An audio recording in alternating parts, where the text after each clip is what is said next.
Hello students, welcome to my channel English by Anuj. आज preposition का हम नया टॉपिक स्टार्ट करते हैं। देखिए, एडिशनल यूजेस मैंने स्टार्ट किया था इन द प्रीवियस वीडियो।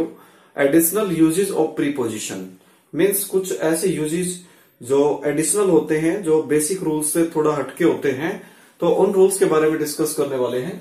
चलिए, तो उनका एक रूल लेते हैं आज।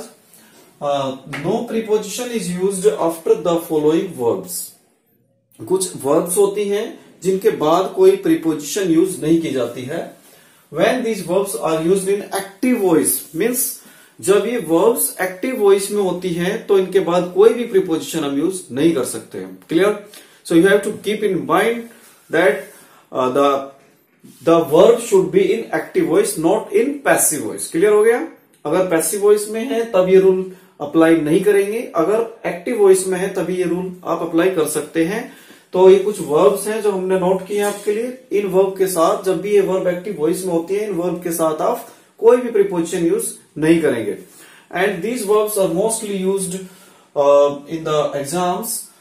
और इसके साथ आपको एरर के रूप में दिया जा सकता है। कोई भी वर्ब लेंगे यहाँ पे और उसके साथ प्रीपोजिशन दे देते हैं।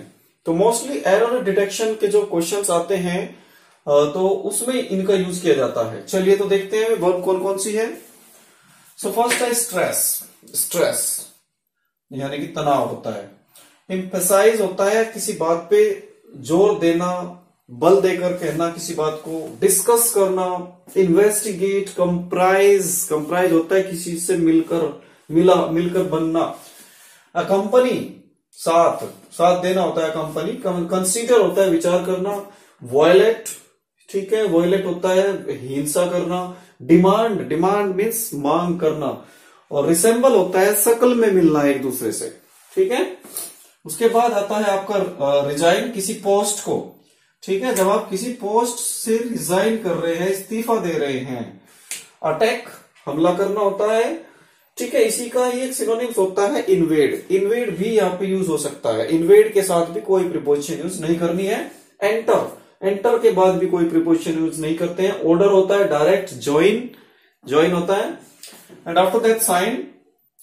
अफेक्ट होता है प्रभावित करना। बोर्ड मीन्स जैसे ट्रेन में चढ़ना, बस में चढ़ना, दैट इज बोर्ड। डिस्क्राइब होता है किसी चीज को विस्तार से बताना, वर्णन करना। अवेट, इंतजार में होना। और रिग्रेट होता है खेद प्रकट करना। So guys, these are the verbs. After that no preposition is used. So you have to keep it in your mind always कि इन वर्ब के बाद आपको कोई भी प्रीपोजिशन यूज नहीं करनी है। Let's have a look on the examples of these verbs. So the first example is the police are investigating into the matter. In this manner, you can find these sentences like this. The police are investigating the matter. Police matter को investigate कर रही है। And we have to investigate the error in this sentence. हमें इसमें error ढूंढना है। We have to find out the errors. तो error part क्या होगा? We know that कि इन्वेस्टिगेट करना, इन्वेस्टिगेट के बाद कोई प्रीपोजिशन यूज हम नहीं करते हैं, तो दिस इज एरर। इस तरह से इसमें एरर आएगी आपको। इन्वेस्टिगेट के बाद इनटू दे देगा। एंड दैट सीम्स गुड, वो अच्छा लगता है देखने में कि हाँ, शायद इसके साथ आता है, बट इट इज रॉन्ग, क्योंकि अभी हमने ये रूल पढ़ा है। एंड इस रूल के अकॉर्डिंग इन्वेस्टिगेट के बाद कोई भी प्रीपोजिशन यूज आपको नहीं करनी है। ओके स्टूडेंट्स, सेकेंड एग्जाम्पल देखते हैं। The teacher emphasized on the need of discipline in life. Teacher ने एम्फसाइज किया, यानी कि जोर देकर कहा कि लाइफ में डिसिप्लिन की जरूरत बहुत जरूरी है, मतलब डिसिप्लिन लाइफ में। तो इस बात पे जोर दिया उन्होंने, टीचर ने। अभी हमने क्या पढ़ा कि एम्फसाइज के बाद कोई भी प्रीपोजिशन यूज नहीं करनी है। क्लियर हो गया? Means we have to remove on from here. यहां से हमें ऑन को रिमूव करना होगा। क्लियर हो गया? आगे चलते हैं। आई have ordered for his transfer. मैंने उसके ट्रांसफर के ऑर्डर दे दिए हैं। सो ऑर्डर के बाद भी कोई प्रीपोजिशन यूज नहीं करते हैं गाइस। तो I have ordered his transfer होता है सीधा। Okay, no preposition is used after order. Clear? Next is I shall discuss about the problem with you. अब डिस्कस के बाद भी कोई प्रीपोजिशन यूज नहीं करनी है आपको। क्लियर हो गया। तो इस तरह से आपको you have to find out the error corrections. Okay, इस तरह के आपको एरर्स फाइंड आउट करने होते हैं। You have to spot the errors like this. Next आता है आपका Soni resembles with her mother. Soni resemble होता है शकल में मिलना, यानी कि सोनी का फेस उसकी मदर से मिलता है। ठीक है, तो रिसेंबल के बाद भी कोई आप प्रीपोजिशन यूज नहीं करेंगे। Our college comprises of classrooms, तो कंप्राइजेज ऑफ नहीं होता है, no preposition will be used after comprise. Clear. तो आवर कॉलेज कंप्राइजेज क्लासरूम्स, हमारा कॉलेज क्लासरूम से मिलकर बना है, यानी बहुत सारे क्लासरूम्स हैं हमारे कॉलेज में। तो इस तरह से आपको एरर फाइंड आउट करना होता है। क्लियर। इसका एक दो नेक्स्ट रूल आता है प्रीपोजिशन का, omission of preposition before indirect object. ऐसी कुछ वर्ब दी गई है यहाँ पे, मैंने कुछ वर्ब नोट की है आपके लिए। इन वर्ब के बाद अगर इनडायरेक्ट ऑब्जेक्ट आता है तब उससे पहले कोई प्रीपोजिशन यूज नहीं की जाती। क्लियर। तो आप ये जानते होंगे स्टूडेंट्स डायरेक्ट ऑब्जेक्ट कैसे होते हैं और इनडायरेक्ट ऑब्जेक्ट कैसे होते हैं। चलिए इसके बारे में भी बातें करेंगे। पहले देखते हैं कौन कौन सी ऐसी वर्ब हैं। जैसे यहाँ पे ब्रिंग है, ब्रिंग मीन्स लाना, गिव लैंड होता है उधार देना, प्रोमिस लीव, सेल बेचना बाई खरीदना, शो मीन्स होता है दिखाना, टेक लेना, फेच मीन्स लाना होता है फेच, और टेल सेंड भेजना, सिंग रीड प्ले, कॉस्ट मीन्स कीमत होना, मूल्य होना, फाइंड मीन्स पाना, गेट मीन्स पाना, आस्क और ऑफर, ऑफर होता है कोई ऑफर देना। ठीक है, तो ये वर्ब है। इन वर्ब के बाद अगर इनडायरेक्ट ऑब्जेक्ट आता है तो उससे पहले कोई प्रीपोजिशन यूज नहीं करते हैं, वहां पे ओमिशन होता है, वहां पे ओमिशन हो जाता है, यानी कि हटा देते हैं अगर कोई प्रीपोजिशन है तो। देखिए जैसे एग्जांपल दिए गए हैं आपके, I shall fetch you books from market, full stop. तो यहाँ पे फेच वर्ब आई है, जो कि इसमें भी आई थी। मैंने बताया कि फेच वर्ब के बाद अगर कोई इनडायरेक्ट ऑब्जेक्ट होता है, सो let me tell you what is direct and indirect objects. So in the first sentence there are two objects in this sentence. First is you and the second one is books. Okay, दो object हैं यहाँ पे, you और books. अब guys देखिएगा, जो object human being के लिए यूज होते हैं, जो ह्यूमन बीइंग्स होते हैं, जैसे you, him, me, us, so these objects are called indirect object. आप ये क्लियरली लिख लेंगे, नोट कर लेंगे। इसे कहते हैं हम इनडायरेक्ट ऑब्जेक्ट, जो ह्यूमन बीइंग के लिए होते हैं, जैसे यू हो गया, हिम है, ओके, अस है, मी है। बुक्स यानी कि जो ऑब्जेक्ट आपके नॉन लिविंग थिंग्स होते हैं, मोस्टली नॉन लिविंग थिंग्स के लिए यूज किए जाते हैं। सो इस तरह के ऑब्जेक्ट को हम कहते हैं डायरेक्ट ऑब्जेक्ट।